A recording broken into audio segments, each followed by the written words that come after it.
everyone. I'm Linda Nickell, and welcome to the Happiness Hour. My goal here is to help us all connect, inspire, and create.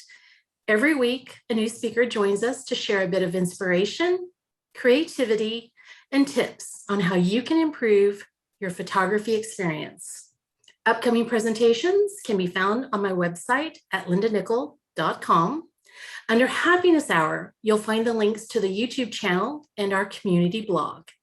My guest tonight is Rick Beldegreen. Rick is a retired veterinarian and a lifelong wildlife photographer. He hopes that his images influence people to be more mindful of the need to preserve and conserve what nature has to offer. In tonight's presentation, Wildlife Photography, Creating Unique Images, Rick is going to take us around the world through his photographs. He'll share examples of images with interesting light, motion, black and white, high key, and animalscapes. Welcome to the Happiness Hour, Rick. Thanks. All right, so I just touched on a very, very brief intro for you. So if there's something that you would like to share that I skipped, please take this moment to tell us a little bit about how you got started. And I'm assuming because of the career path you chose, animals, wildlife, all those little feathered and hooved beings on our planet kind of drew you to them. So how did you get into photography? How did you get to where you are? Well, when I was just a teenager, my parents went to Japan and they brought a Nikon camera back from Japan as a gift for me. And so that was some 50 plus years ago. And I've been shooting Nikon ever since. And so that got me started shooting. And once I picked up a camera, I never put it back down.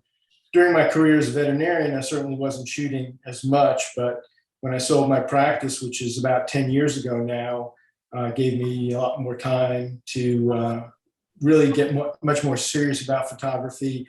I'm just self-taught and allowed me to start going online and looking at different YouTube videos and podcasts and seminars, and started traveling with some pretty well-known photographers, and just things kind of took off. And so now I spend a lot of time traveling and photographing. I always say that I worked really hard so I could play really hard in retirement. So that's what I'm trying to do. COVID's gotten in my way a little bit, but it's okay. So I spent a lot of people here are probably wondering, how did you find Rick? And I think I told you this when I met with you just briefly last week, but I spent a lot of time on Instagram. And this has been many moons ago.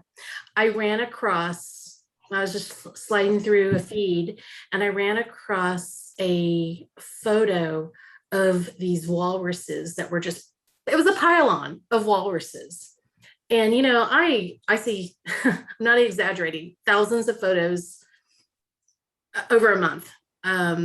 Over a couple of weeks, actually. I spent a lot of time on Instagram, but that one stopped me. I mean, I literally stopped and went, okay, so now I'm reading your caption, and, I kind of stalked your page a little bit, and I put you aside, and I thought, I don't think he teaches. I don't think he does workshops or anything like that. And I had saved that picture for a long time. And I was like, you know what, screw it. I'm just going to ask him, and he can say no. But I sent you a message like I do everybody else and said, would you just, consider coming? And when you said yes, I'm like, oh my God. So I am thrilled that you said yes. And for those that haven't run across this page, and I will share that information a little bit later, I think you're going to be excited to see the images that he shares. So thank you for coming. And with that, let's get started. Okay, so this is actually my first and last slide, so I'll show this again at the end. So I'll give you a little background about myself first. And I didn't get into veterinary school right away. And it took me quite a few years, actually. And at the time, I was kind of interested in zoo animals, and I thought I was going to be a zoo animal vet at some point in time if I ever got into vet school.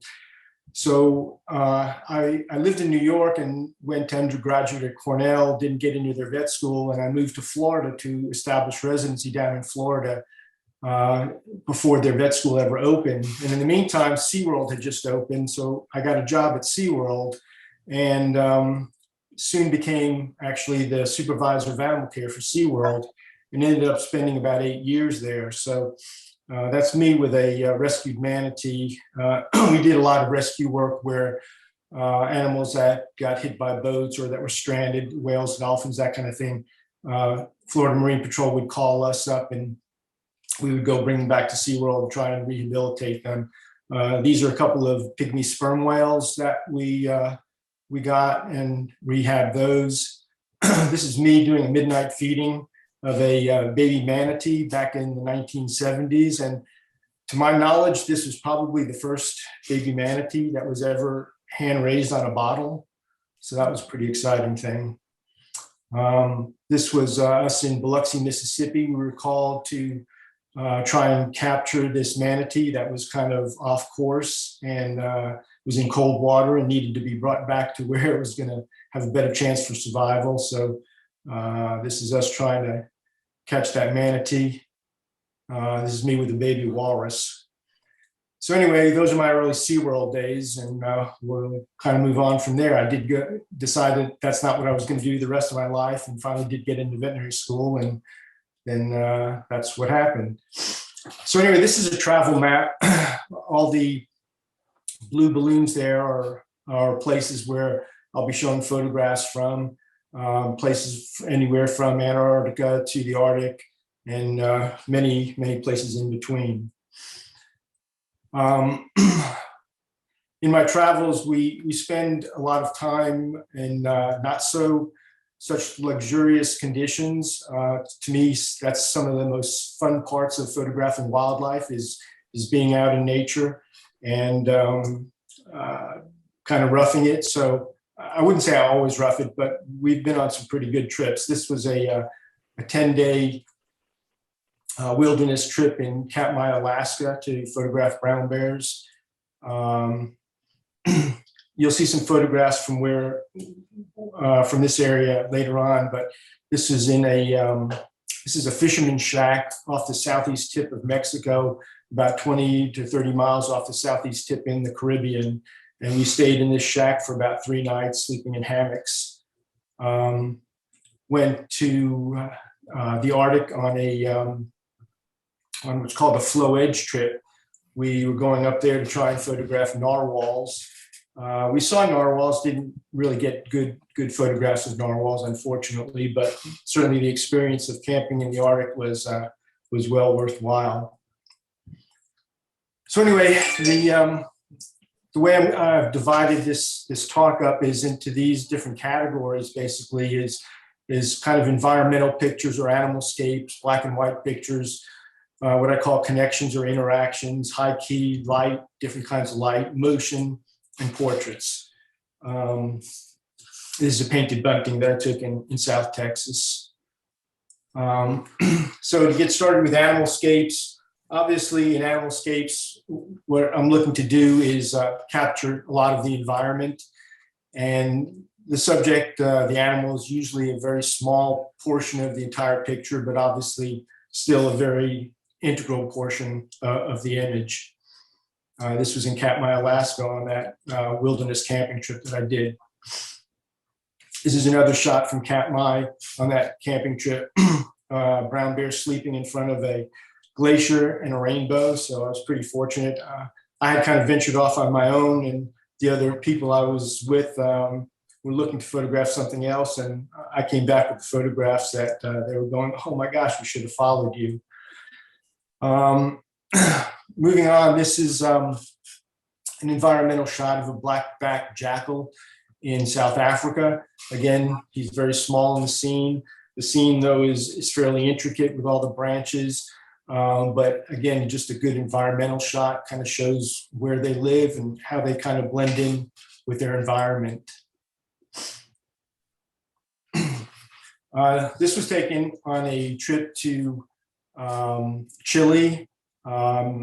This was Torres del Paine, and we basically went there strictly for pumas and spent on this day several hours tracking this one puma. And fortunately, then at the end, we got rewarded with this kind of scenic shot where this puma was kind of overlooking the savanna with a great backdrop of the mountains.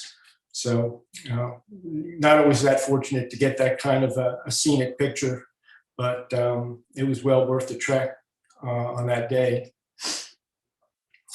One of the walrus shots that Linda was talking about. So this was along the Aleutian Peninsula.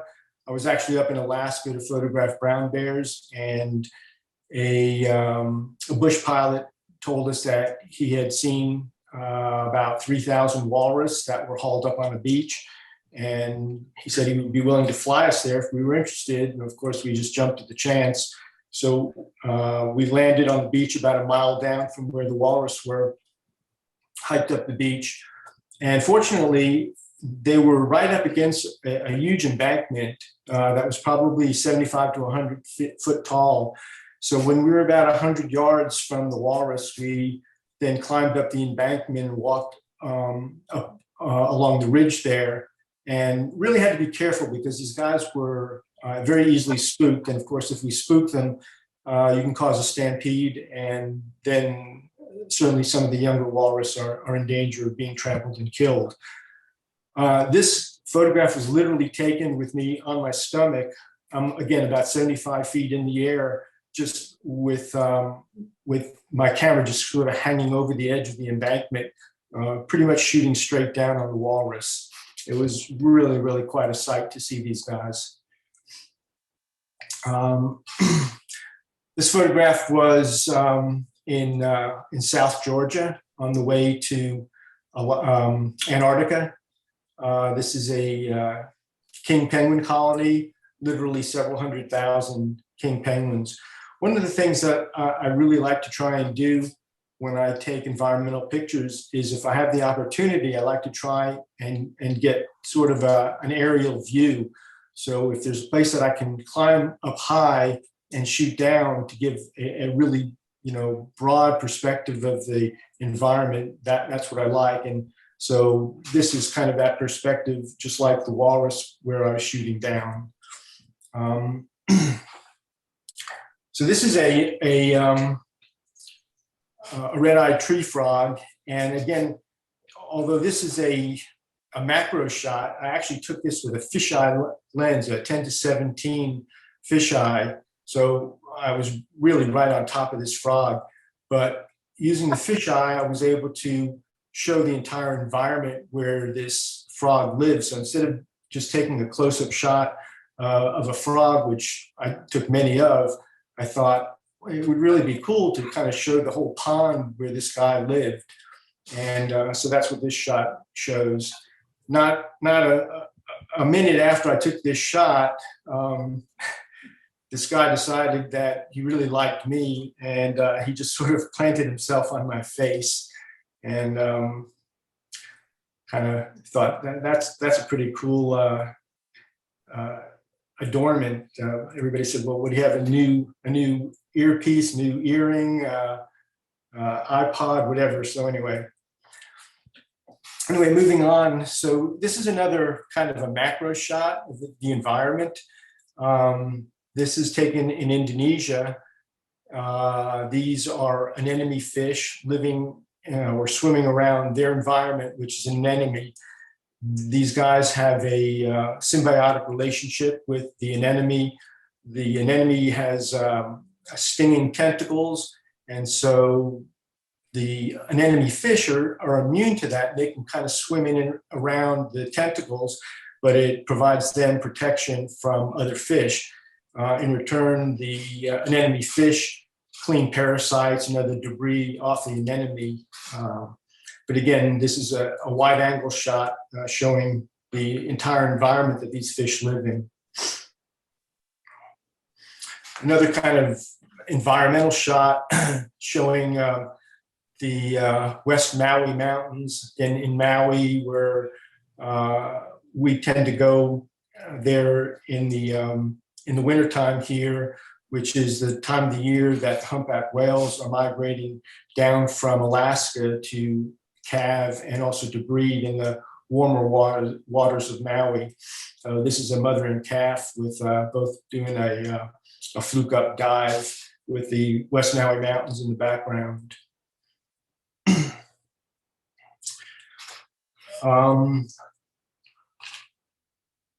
It was your favorite word, Linda. You're mocking me. This image was taken in on Cato Lake in Texas or Louisiana. I forget exactly where. I was on a kayaking trip in Texas and Louisiana that photographed the cypress swamp during the fall colors. And mostly this was a landscape trip, which was sort of out of my element. I do very, very little landscape, but if I can, I always try and include wildlife. And so I saw all these great egrets flying around, but they're very, very skittish. Initially, I was trying to get a photograph of them fishing, and then I realized that wasn't the shot that I was meant to get. And I saw them, or a couple of them, perched high in some trees, and that's what I put my attention towards. It was hard getting anywhere close to them. Anytime I would just start paddling towards them, they would fly off. So I would have to kind of, for this photograph, I kind of paddled in a zigzag pattern, never really pointing my kayak right at the bird. And then when I got where I thought was a reasonable distance, I started shooting. It was a little bit difficult because there was a slight wind, and every time I'd stop paddling, my kayak started drifting, and I was kind of shooting over my shoulder and kind of contorting my body to get the shot. But anyway, this photograph actually has done pretty well for me. It actually got an honorable mention this past year in Nature Photographer of the Year, and it also is a contender this year for Bird Photographer of the Year in their environmental category. I actually don't know the outcome of that yet. I do know I'm in the running for being placed, but don't yet know what's going to happen with that. And this is just shows where I was shooting on that trip. Again, kind of an aerial view or bird's eye view. I was up on a cliff looking down. This is in the Falkland Islands at this, what I call Penguin Beach. So all those are, well, they're primarily Gen 2 penguins scattered about, some of them just coming in from feeding. I converted this one to black and white just because I thought it just seemed to make a lot of sense with the lack of a lot of color, and of course the penguins and against the white sand or gray sand, it to me did really well in black and white. I just liked the sort of the way these penguins are all spread out along the beach and the waves coming in. Again, just showing the environment that these guys live in. This photograph also is taken from an aerial view. These are rockhopper penguins, and taken in the Falkland Islands. For 2 days, I photographed these guys. I noticed that their pattern was that they would go out to feed in the ocean, and then when they were done feeding, usually it was about the same time every day, they would preen at the shoreline or right at the water's edge for several minutes, and then all of a sudden make a mad dash across the sand back to their rocky nesting sites. And I was photographing them from ground level for 2 days. And then on the third day, my last day, I decided, well, I need to try a different vantage point. So I climbed the rocks and got up above where their nest sites were, and was shooting down, got lots and lots of different photographs of them preening at the water's edge. And but this photograph in particular was kind of cool because if you notice the guy at the top, he kind of makes the image. What happened was these guys are all preening, and then all of a sudden, all the penguins started running across the sand. And that guy at the top was still left at the water's edge, and he was preening. And all of a sudden, he just sort of looked up and realized that everybody had left him, and he's just kind of running. And anybody who's ever seen this photograph, they always go, "Hey, wait for me!" And that's actually what I titled this photograph. And it also has won several awards. As a matter of fact, this is that photograph on the Weather Channel.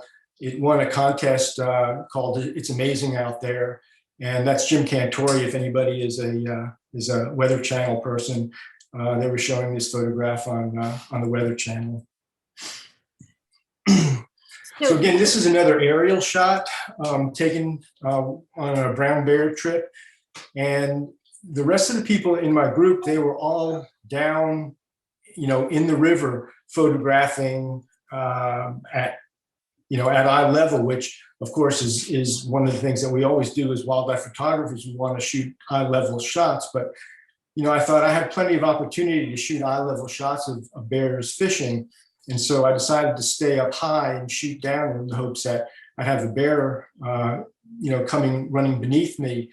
And I was fortunate to have this bear. And I really like this photograph because it just kind of shows a lot of things. It shows a bear running after fish. It shows red sockeye. It shows the water rapids, and it shows all the textured rocks in the riverbed, which you wouldn't appreciate all of that on a ground level view. So I kind of like that bird's eye view of this bear fishing. Let me ask you a question, because you're touching on this. Sue's wanting to know, when you're shooting from above, what lens are you using? It really varies. As a matter of fact, this one, let's see, I wrote everything down pretty much. I think this was my 70 to 200.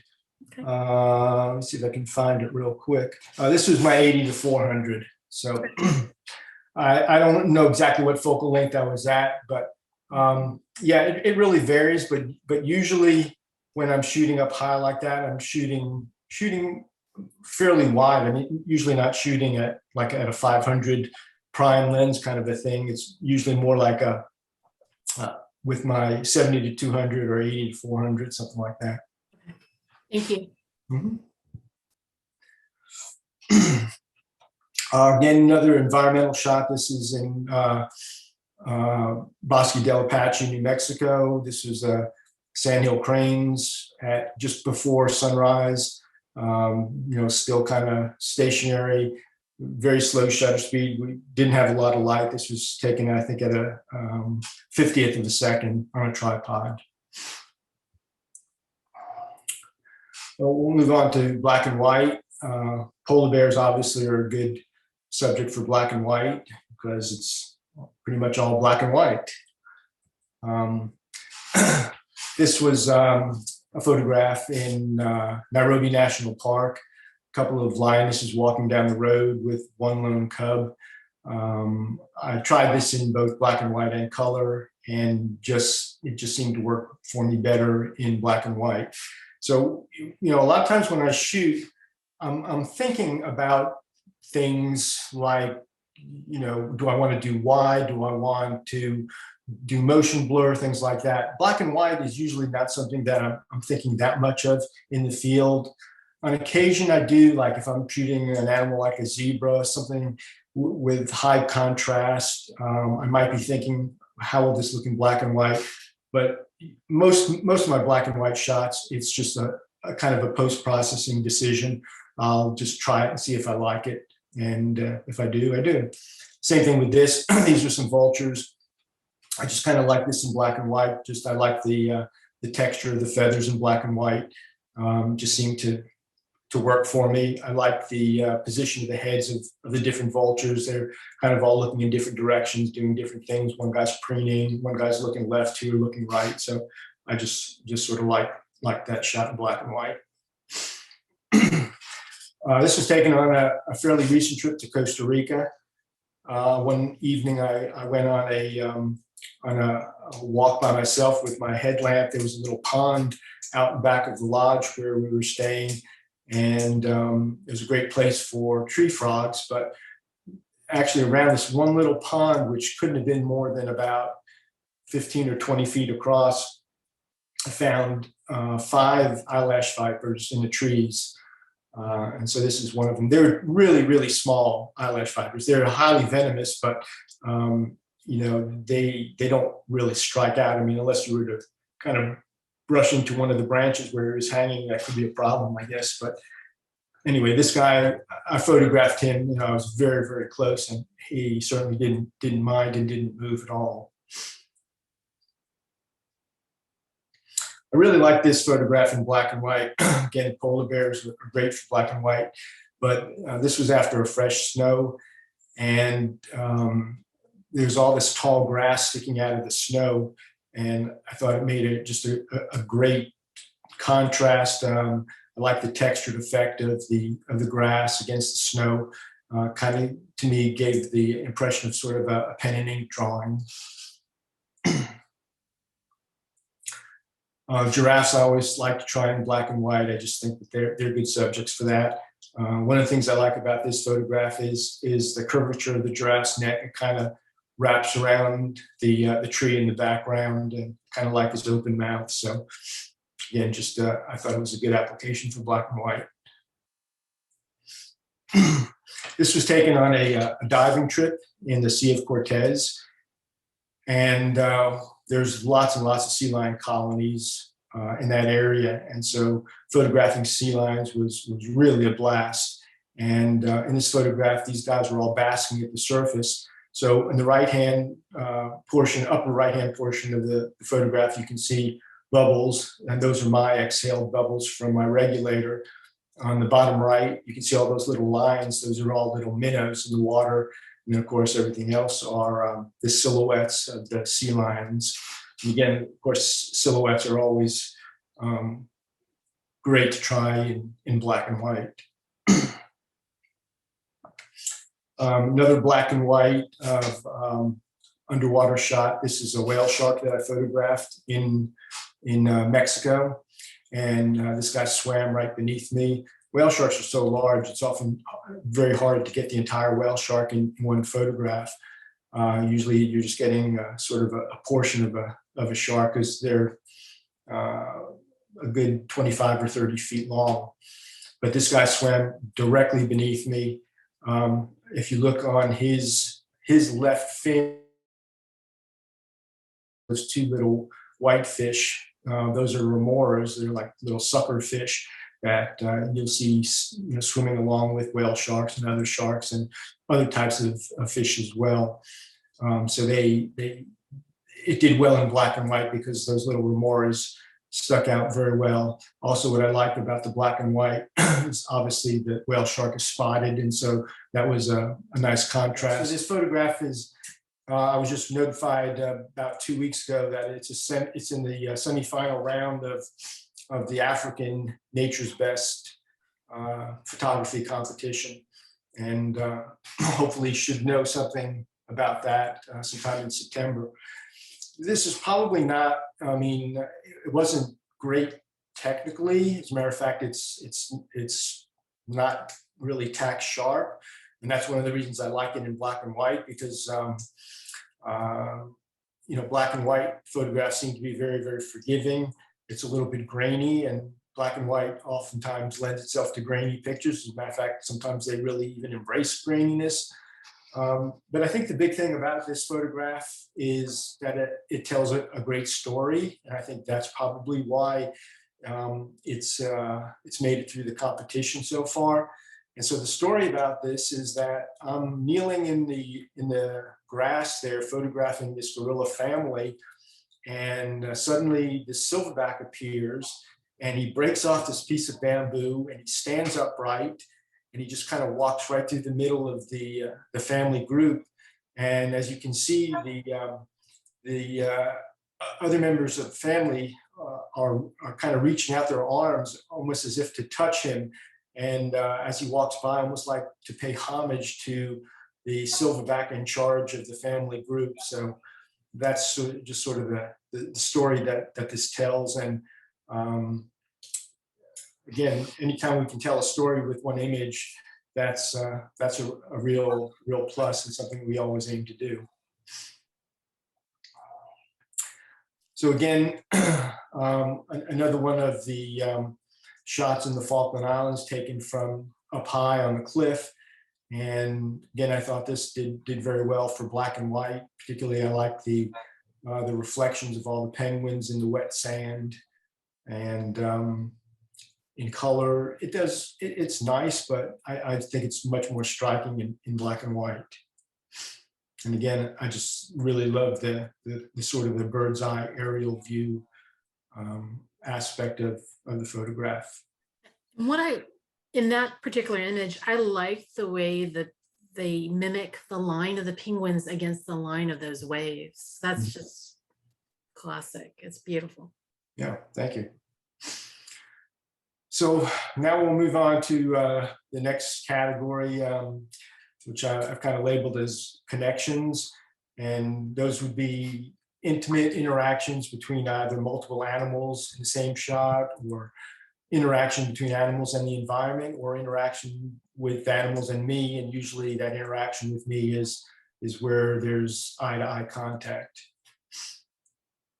These are two green sea turtles swimming in tandem in Maui. And two of my favorite subjects to photograph are bears and turtles. So I tend to shoot lots and lots of bears and lots of turtles. So again, connections. This is a zebra with a foal. And of course, anytime you can photograph a baby animal with a mom, that always brings emotion to people. So those kind of interactions are always welcomed, and something that I certainly always look for. Another interaction, again, green sea turtle. This is a green sea turtle at what's called a cleaning station.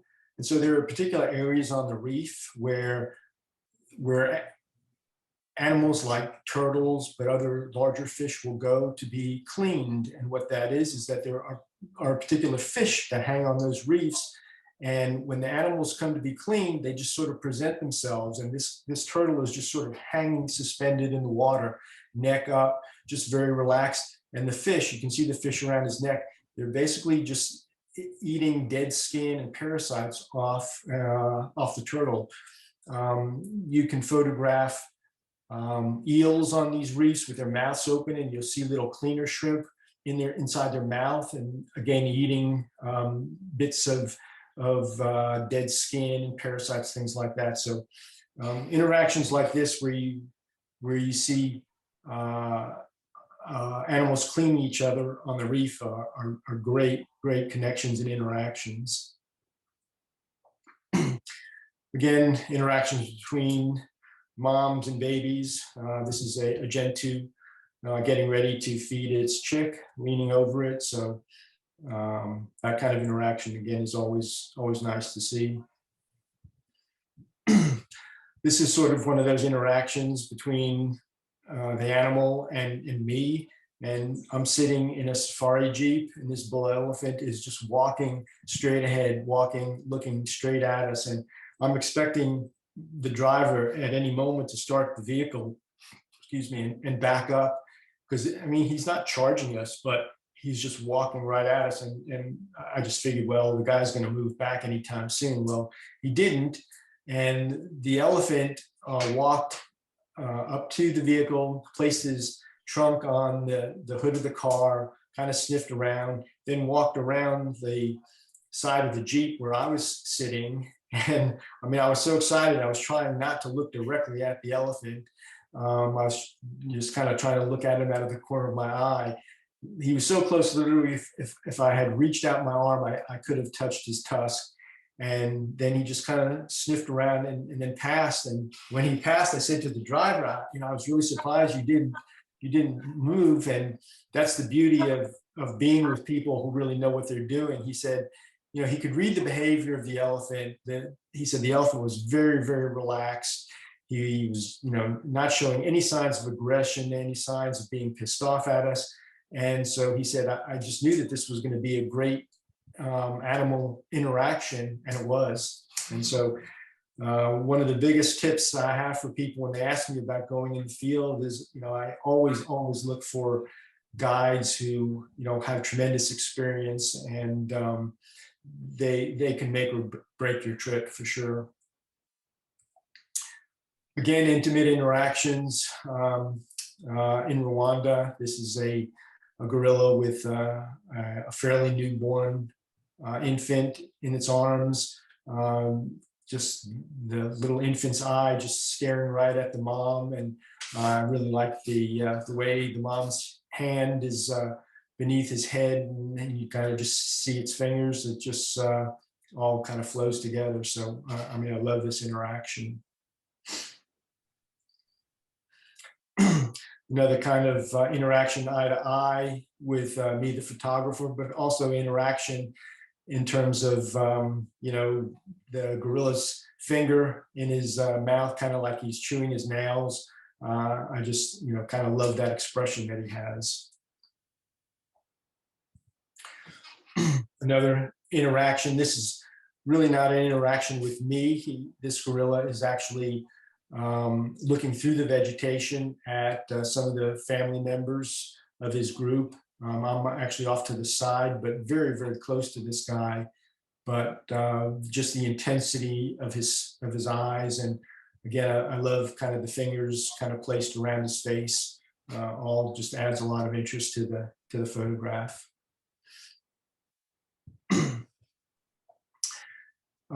So this photograph was taken from a kayak, and when I was in South Africa, I kind of got friendly with this safari guide who lived in a coastal town called St. Lucia. And in this area, there was a resident hippo pod that was quite acclimated to people living right in the town there. As a matter of fact, these hippos would get out of the water at night, and people would have to be on the lookout because they would be grazing on people's front lawns. But anyway, they knew these hippos very well, and they knew how close they could get. And on that morning, it was pouring rain, and they said to me, well, do you want to go out and see these hippos? And I said, hell yeah. As a wildlife photographer, you don't want to pass up opportunities, number one. And number two, bad weather is something we frequently look for, because bad weather oftentimes adds a lot of interest and intrigue to a photograph. So I love photographs with rain, and you can see all the rain coming down here. And again, we're probably 50, 75 feet from these guys. And this guy's just looking right at me. And that kind of interaction is just, there's nothing like it when you're out photographing wildlife. So obviously this is interaction between animals, and one fortunate and one not so fortunate. The story behind this is that I was actually in Botswana, and I had my own safari guide on this day, and he asked me what I wanted to try and see. And I said, I hadn't seen any really good leopard sightings, and if we could really try and look for a leopard, that would be great. And he said, well, let's take a drive up north. He said, I've heard of some good leopard sightings up there. So we drove probably for an hour or so, and suddenly we found this leopard in a tree. And by that time, it was about 10 o'clock in the morning. And my guide said to me, we probably ought to watch this leopard for a long time, because she looks kind of thin in her belly, and I'll bet anything that she's going to go and hunt sometime today. So we literally spent about 6 or 7 hours with this leopard. And so again, that's one of the reasons, unless I'm with other photographers that I know, I like to be by myself, because there's you have to have nothing but patience when you're shooting wildlife, because not very many people want to sit around for 6 hours waiting for something to happen. Now, that's not to say we just sat there. We drove around, looked at other animals, but we always kept her in sight because she was up in a tree with our binoculars. And about 4 o'clock, she just stood up in that tree and posed in that tree, got down, posed on top of a termite mound, then posed on some kind of driftwood looking dead wood, and then immediately went into stalk mode. And she stalked a impala and missed it, and chased a baboon and missed it, and then caught this warthog about 10 or 12 feet from our vehicle. And so it was a pretty amazing sighting. You had to feel really sorry for the warthog, because it took her probably 15 or 20 minutes to take this warthog down, because she was on his back and she really needed to work her way around where she could put a death grip on the warthog's throat in order to kill it. So it took her quite a bit of time to do that, but it was quite a fascinating thing to watch and to photograph. Again, another one fortunate, one not so fortunate.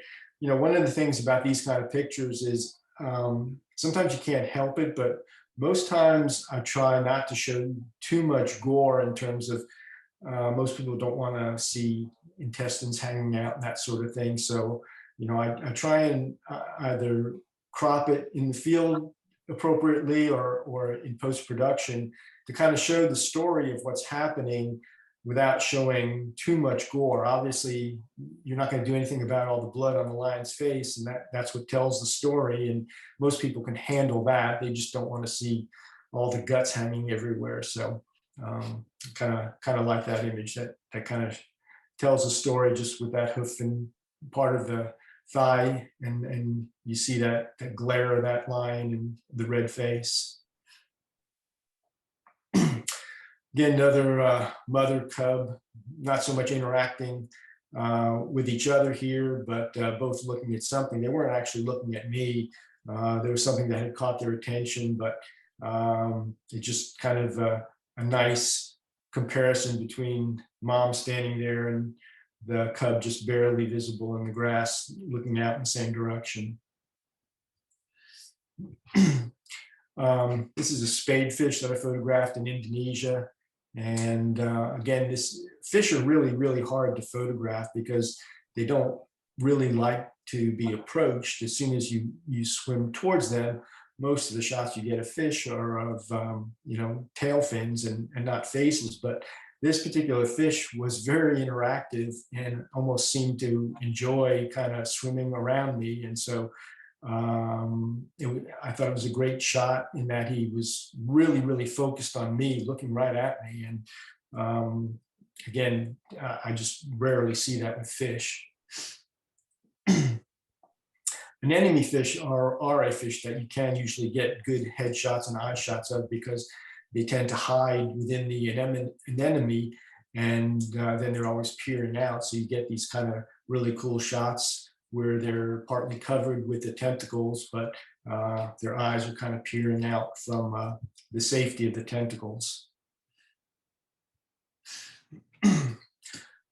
Another kind of interactive shot where there's sort of a couple things going on here, where there's obviously interaction between the predator and the prey, but also between the predator and me, because again, this is one of my aerial shots. I'm up high on an embankment looking down at this guy, and he's looking right at me. He's kind of like, this is my fish, buddy, And so I really like that photograph from that perspective. Plus, you can see that sockeye salmon, that brilliant color.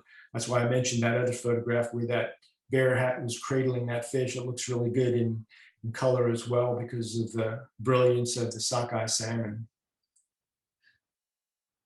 Again, interaction between a couple of bears just sort of sparring. One was on a rock and the other guy was kind of challenging him up there. So just nice interactions with, water splashing and mouths open. That's always engaging.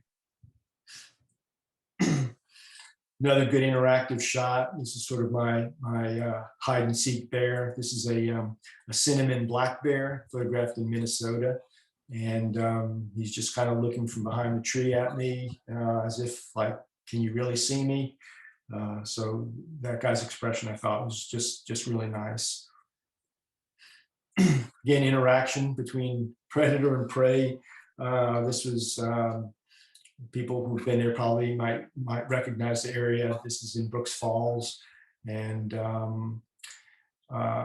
this bear was a great fisherman. He just caught fish after fish after fish, and at this point in time, he was pretty much just satiated, and fish were just jumping all around him. And I just really like this photograph because it kind of looked like just bear meets fish, but it's not like he's trying to catch him. It's just sort of like they're just sort of staring at each other, like, "What's your next move, buddy?" Again, predator prey, and this guy's walking right by me again with his fish as his prize. This just shows these are my three friends that I went on that camping trip to Katmai with, and just kind of shows how close you actually get to some of these bears. They are not interested in people at all.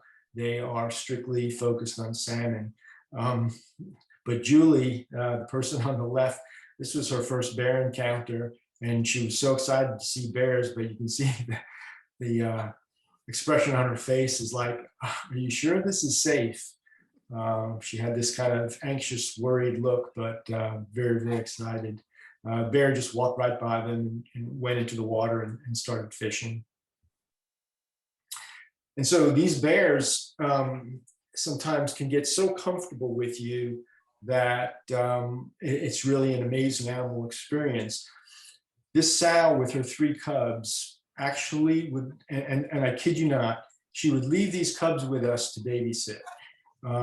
She knows that if the cubs are near us, that no other bears, particularly boars that will kill cubs, will mess with them if they're around, in close proximity to people.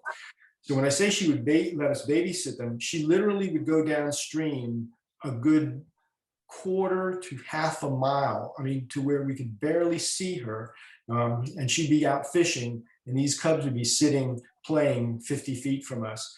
Afterwards, she'd come back and she'd sit down again 50, 75 feet from us and nurse these guys right in front of us.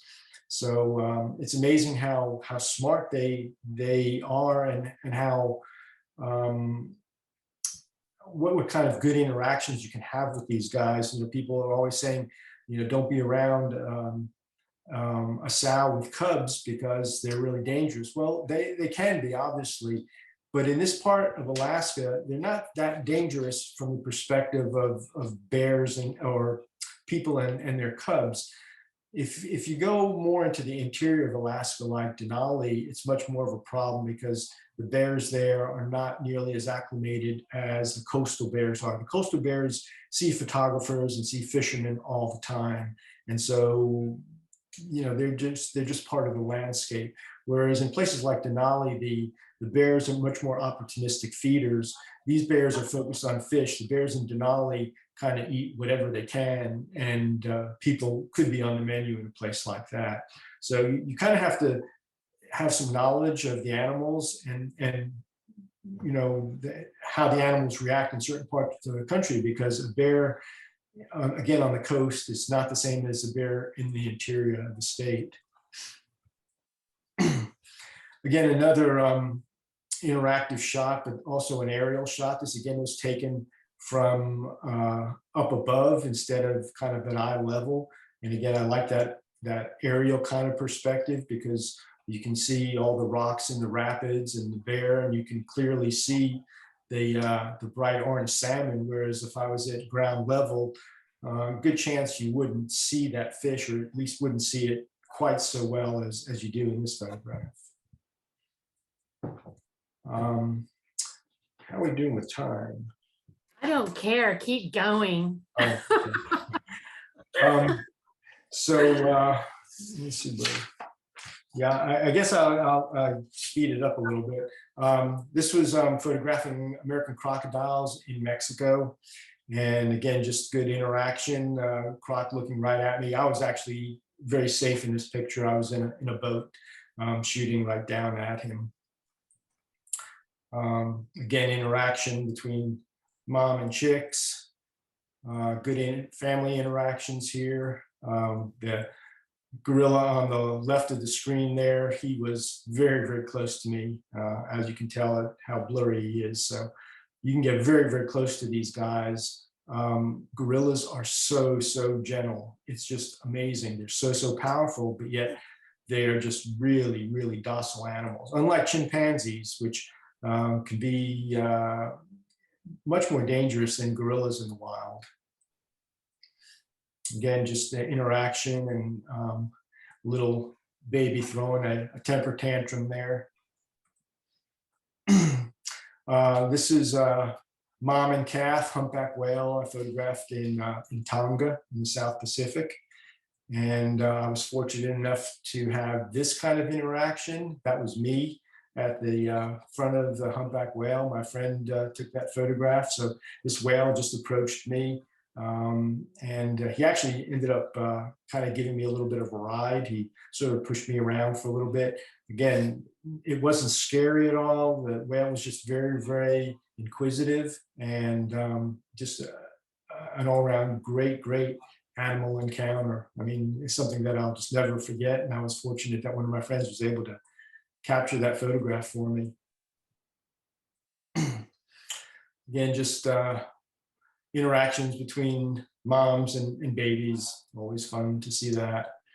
Again, this sort of shows what the interaction was.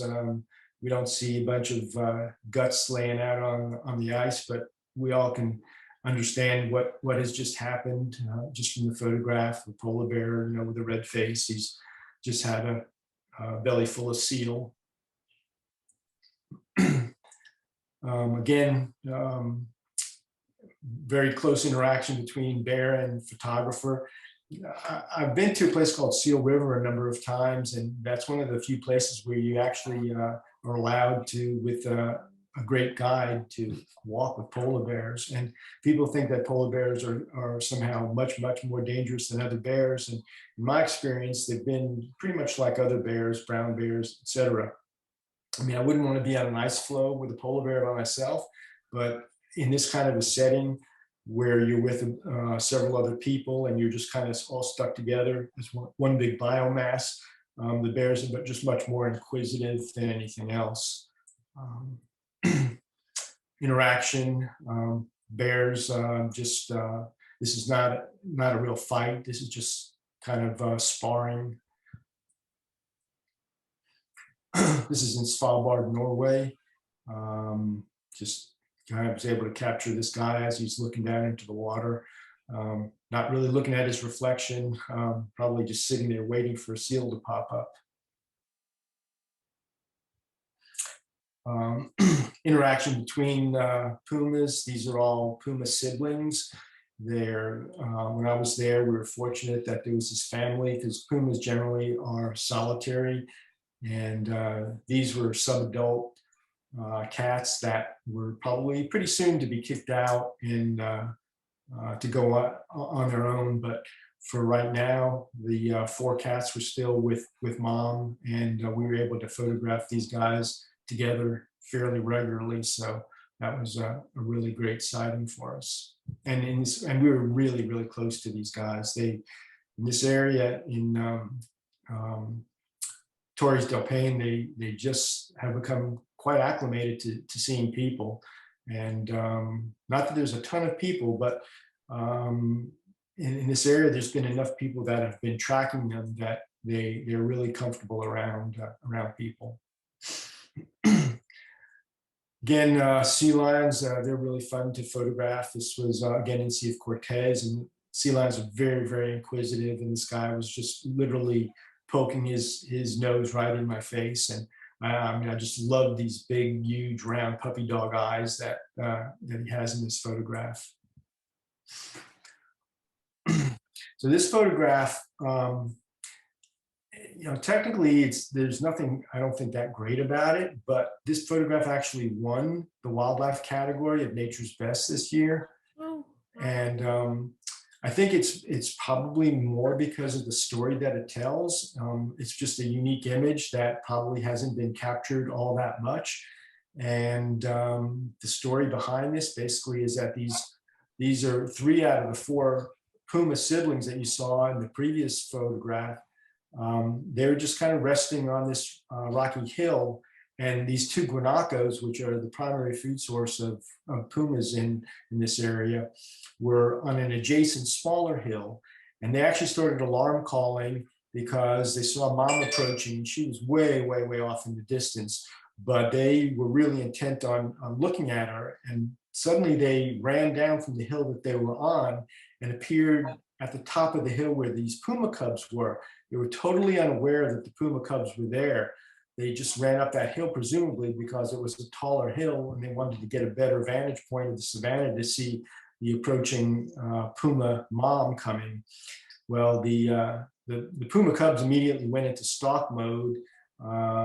Due to their inexperience, though, there was no kill, and the guanacos ran down the hill, but it was a pretty interesting interaction. And I actually missed the shot where the puma jumped at the guanaco. My camera kind of jammed on me, and it happened so fast, but fortunately I got the photos leading up to it.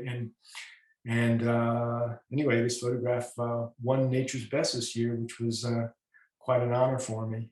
Yeah, absolutely. So let me see how much more we got. I'm going to really start buzzing through these, okay? Because I still have quite a few if you want me to go through them. Sure. All right. Go So right high key. I love shooting high key. High key is basically where the details of the subject really stand out against a really bright background. Either you intentionally overexpose the background, or you have just a really bright background to begin with, like a white cloud background, something like that. So high key is something I really love to do. I'm going to show you a quick video in a second about how these are done. If anybody has ever done hummingbird photography, this is done with multi-flash and an artificial background. That's a Rufus hummingbird. This is high key, a horse at these are wild horses at the Outer Banks in North Carolina. Again, high key of a couple of horses in the sand dunes at the Outer Banks. High key of a leopard. This leopard was just kind of resting in a tree, and suddenly, very abruptly, just ran down the tree between these 2 trees, and it just worked out for high key because of the white background. This is a swordbill hummingbird photographed in Ecuador. Swordbills are the only bird in the world that have a beak that's longer than their body.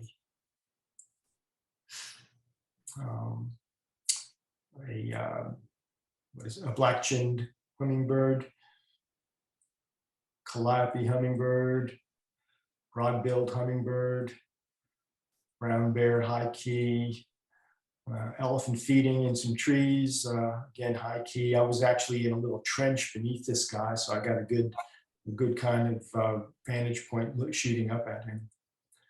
Hyacinth macaw, I shot in Pantanal in Brazil. Again, high key, was at kind of the end of a branch and bright background. These puffins were shot in foreign islands in the UK.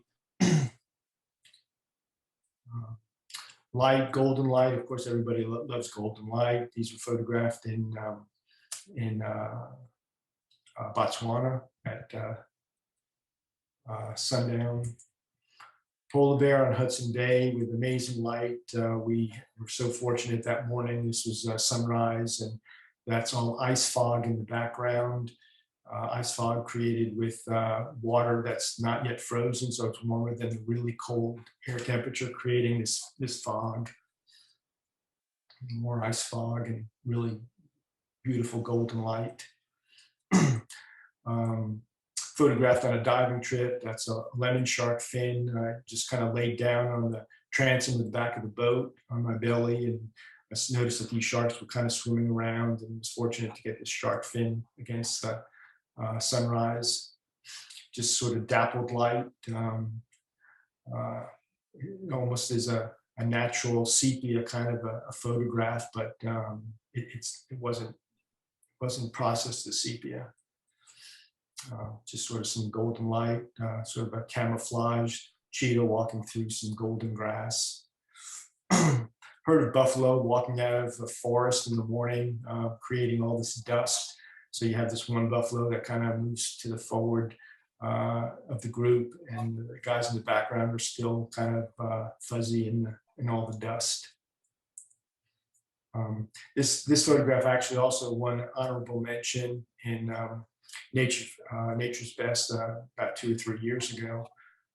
Again, this is in Zambia with sunrise. Buffaloes creating a lot of dust, and the sun creating this orange glow in the dust in the forest. Photographed in Florida. This was a sunset. Photographed in Tonga. Again, I like the light rays, a bunch of humpback whales there. Zambia, again, with sort of backlit dust, that kind of thing. This was near sunset with golden light on this polar bear. And this just shows you how close we get to some polar bears. So I'm right behind the guy in the red there is the guide, and I'm right behind him, and so you can see the proximity there. Again, sea lions with light rays creating that light. Guy just had a crazy expression, was blowing bubbles, so just made for an interesting shot. Interesting light here with the sun on the left, and creating a lot of turbulence with all the bubbles, because you've got all this backwash of the waves hitting the rocks there.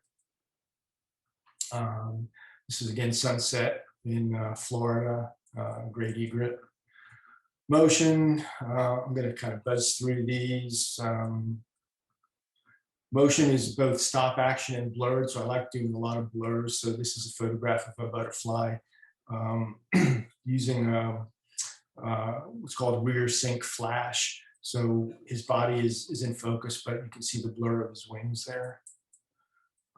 Blur Bosque del Apache.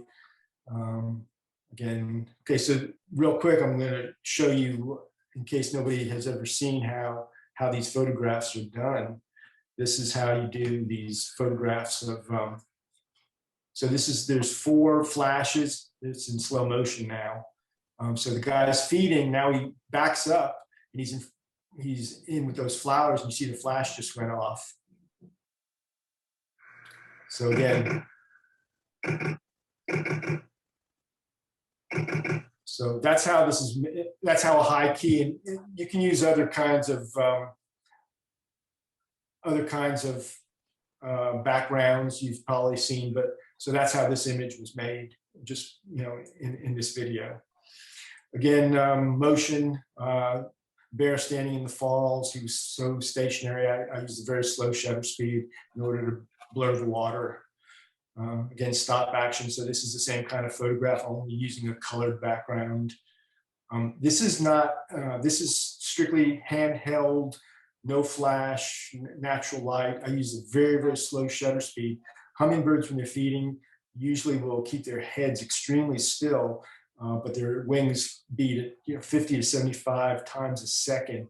So I shot this at, if you can believe this, a 50th of a second, handheld with a 500 millimeter lens, and was able to create some really unique images with their wings. Again, motion, 2 wild horses on the Outer Banks kind of sparring. This was up in Minnesota. A couple of white pelicans sitting in the rapids. Used a slow shutter speed in order to blur the water. These were 2 puma cubs in Chile, and it was getting to be dusk, and the light was really bad, so I just decided to go with slow shutter speed and do some panning blurs. Again, hummingbirds using the flash technique I just showed. This is not using a flash. This is just handheld using ambient light. This is handheld using ambient light. Same with this.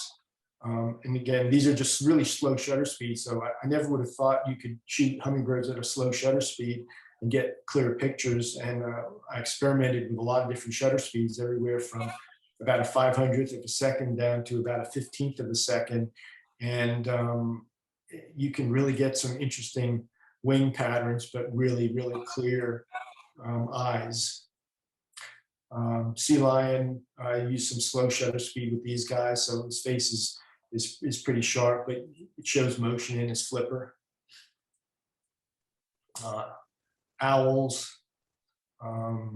butterflies. This was, again, using a flash with what's called rear sync. This is not like a double exposure or anything. These were two individual butterflies, the one on the right, just stationary feeding. The guy in the back was flying, and using a slow shutter speed and rear sync flash, I got this blur of the second butterfly. Again, just trying some slow shutter underwater with this turtle. All the lines are actually air bubbles that are floating around due to the water turbulence creating all these lines. I just thought it was kind of a cool effect. Motion blur, panning blur. Quick, we'll do ghosts with some portraits. This is probably one of the pictures you might have seen. A cowfish, Sally Lightfoot crab in the Galapagos. So this is where we stayed in that hut on the stilts. Is where we went there to photograph these guys. These are American crocodiles. And this was actually me photographing a crocodile. This was in Costa Rica, emerald glass frog. Frogs are such great subjects. I mean, I love his little folded hands in the front there. Same frog, different, just really nice the way he's kind of sitting in this sort of curled up vegetation, created a really nice effect there. Again, gorillas, I love the way his arm was kind of extended. And I like, in portraits, I like to look for different things that adds a little bit of variety. So just the leaf hanging out of his mouth adds a lot to this picture, I think. Turtles, again, I love to photograph turtles, so that's all my turtle pictures. This is a cool picture from Costa Rica. This is a king vulture, and we had a torrential rainstorm, and he's just kind of sitting in the rain. And so he was perfectly stationary, so I used a really slow shutter speed in order to blur the rain there to give it a nice effect. This was that leopard that you saw earlier that was sitting in the tree that killed that warthog, so it's the same leopard. It's the lion portrait, octopus portrait. Call this the rain bear. Again, it was very slow shutter speed I used. He was kind of just sitting there staring at us, and it was pouring rain, so I used a slow shutter speed to try and create this dramatic effect with the rain. Tree frogs, again, this was walking around that little pond at night.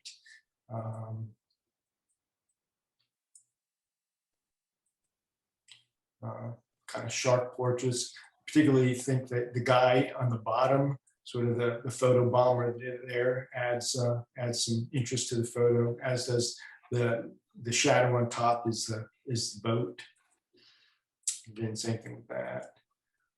Sea lion with the starfish, cub, 3 drakes, trumpet fish, walrus, the end. Not too bad. Okay, so that's it. I wasn't ready for you to say that's it. Oh, well, I'm gonna go find some more pictures. No, because I could, honestly, I could sit here and watch another 1,000 photos because they were just beautiful. And so here's my thing. I'm a traveler. And so you've mixed in travel. I'm new to wildlife. And I was just fascinated by your images, and just I kind of my own little mental daydreaming here of like, I want to go to these places. So, okay, I'm gonna let you once you take down your screen, and there was one question in here that I wanted to, So hit stop share, you said? yeah, just hit stop share. So I often do this. It's really Linda's selfish hours. So I'm gonna ask you, because you did say you shoot Nikon. I think you said you take your 70 to 200 and you have a 40 to 800. No, wait. Well, yeah, so I have my go-to, my main go-to lenses is I have a 500, which is actually Nikon has this 500 PF, which is a very lightweight. It's not a real fast lens. I mean, I like to be mobile, so I oftentimes take a tripod and I end up not using it. Like when I was on that Puma trip, everybody was using tripods and I wasn't. And I was doing everything handheld, and I got a lot more shots than everybody because they were stuck. The guide said, keep up with me if you want to get the best shots, because I'm going to put you in location, because we were constantly following the Pumas. And so everybody else is like packing up their tripod and I'm just running with the guide. So I try and travel as light as possible. And because I like to do a lot of environmental stuff, and even though I showed a lot of sort of portrait stuff, mostly I'm shooting wider stuff and to show more environment. So again, I like to be able to hand hold stuff. So my 80 to 400 is probably one of my biggest go-to lenses. It's very easy for me to hand hold and very mobile. So I probably use those two lenses the most. Okay. So how much post-processing do you do to your images? Like everybody, I process them, but some people who don't understand photography, they say, well, I just want the pictures to come right out of the camera. And what I tell people is, the dynamic range of your camera is nothing like what your eye is. And that's why you can sit in a dark room and see, or you can see, into a closet from a light room, because your eye can see that dynamic range from light to dark where your camera doesn't. So I tell people that, post-processing just helps actually show the photograph as your own eye saw it. Maybe your camera didn't see it that way, but your eye saw it that way. So yeah, I try not to go crazy on anything. Yeah, realistic. I hope they look realistic. That's the reason I asked, because they are so gently touched. If they're touched, they're gentle. There's nothing garish, or I've got to pop up the clarity. They're just beautiful images, Rick. Beautiful. So you do enter, it seems like a handful of contests. Can you recommend one or two that you? I'm familiar with Nature's Best, but are there? How do you choose the contests that you enter? I do it more just for fun, and so I do Nature's Best. I do Nature Photographer of the Year. I do Bird Photographer of the Year. I do I think National Wildlife Federation. I did the comedy awards this year. Do you know the comedy? No, I don't. Yes. So there's and actually I have a photograph that's in the semifinals in that. It's one of my gorilla pictures where a little gorilla is picking his nose. And so the comedy awards is you enter, and I forget who sponsors that. It's a big group that sponsors it. So it's just, they want to see funny photographs of animals, animal antics in nature. That's great. Yeah, so I do that, and I do Nampa, and I don't know. I guess the more you enter, somehow you get on email lists, and all of a sudden you enter contests, and all of a sudden you start getting these emails about enter this contest, enter that contest. And so, I do it just for fun, really. I don't really do much with my photography. I do sell a little bit, but not a whole lot. I give away a lot of stuff to friends and family, that kind of thing, and donate to auctions that people are raising money to ask. It's just. It's another way to get your stuff in front of a group that would not normally know who you were. it's kind of why a lot of people do Instagram. There's this potential for them to go elsewhere. And if they help a cause, even better. So yeah. There is a question in here from Mika. How do you go about arranging these wildlife photography trips, especially if it isn't with a group of photographers? Um, I mean, most of the time I go with photographers. I've been doing this long enough now that I have some really good friends, that some of them of which actually lead photography, trips, but we've gotten so friendly that we do trips together. Like, I have a friend out of Canada who does polar bear and brown bear trips, but he went to Tonga with me. And so, you start doing these trips and then you sort of develop this network. So there's a small group that I generally travel with, but I look for different locations that I want to go to, and then I see who's going there. And but I've done some travel on my own, like I did a week in Botswana on my own, and I just sort of arranged that. I just did a bunch of research as to where I wanted to go, and got my own guide. As a matter of fact, I did that about 8 years ago, and I'm still in touch and friends with my safari driver. We correspond regularly, so it's really cool. The contacts you make, they become friends, and through social media now. I mean, I'm constantly talking with several safari guides that I know from Africa now on a regular basis, just because it's so easy. Right. Do you think that okay, so you do this for fun. This is your hobby. This is your passion.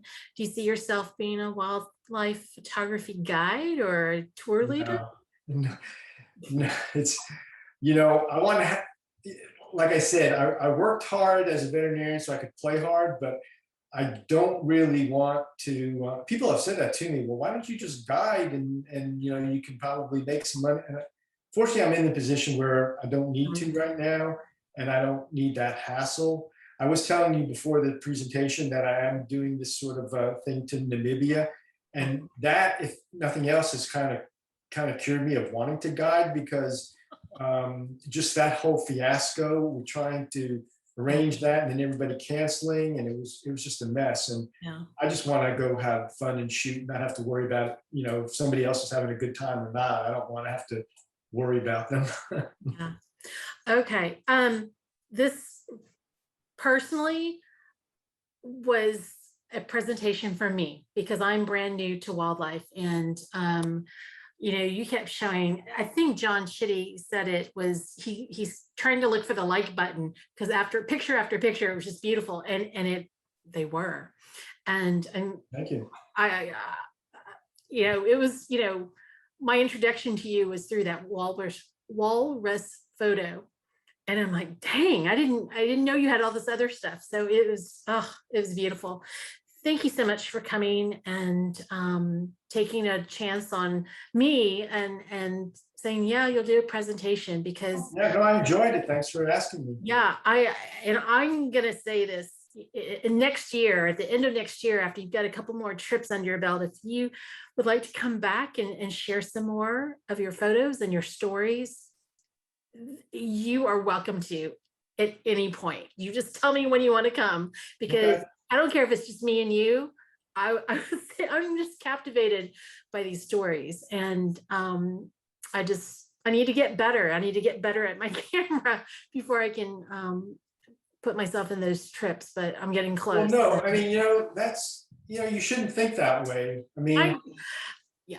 I know some people say, well, I don't want to spend all that money and go and get crappy photographs, but I mean, it's just not all about the photographs, it's the experience. But you don't get better unless you just go out and do it. Plus, I can't tell you how much I learned from doing these trips before. I have photographs that were hanging on my wall that I've taken down and like burned, because I say, well, 10 years ago, how did I think that was a good photograph? It was just total crap. Yeah. And I've learned so much about composition from these photographers. I never used to pay a lot of attention to the background. I was always looking at my subject. Now I pay more attention to the background, because if your background sucks, your photograph's going to suck. If you have a branch sticking out of an animal's head in the background, it looks terrible. So, again, you learn a ton when you go with other good photographers. So don't feel like you shouldn't go because, you don't have the experience. That's not a good reason. Well, no, I'm all about the experience, but I want to come back with a couple of good shots. That's just Well, my I'm own. sure you would, but it's all a learning experience too. Yes, and I'll get there. All right, guys. Rick, thank you so much for doing this. I truly appreciate it. You guys, you can connect with Rick through his website, wildimage.photography.com. And I wanted to note that you can help wildlife directly, because Rick donates a portion of every purchase to his favorite wildlife conservation groups. If you're on Instagram, look for him at Rick Beldegreen Photography. Next week, nature photographer and field guide Ben Pierce will be here to present Celebrating Louisiana's Swamps, and I can guarantee you that Ben will share images of their endless beauty and immense value. Until next time, go out and create something beautiful, and I hope that we see you again soon.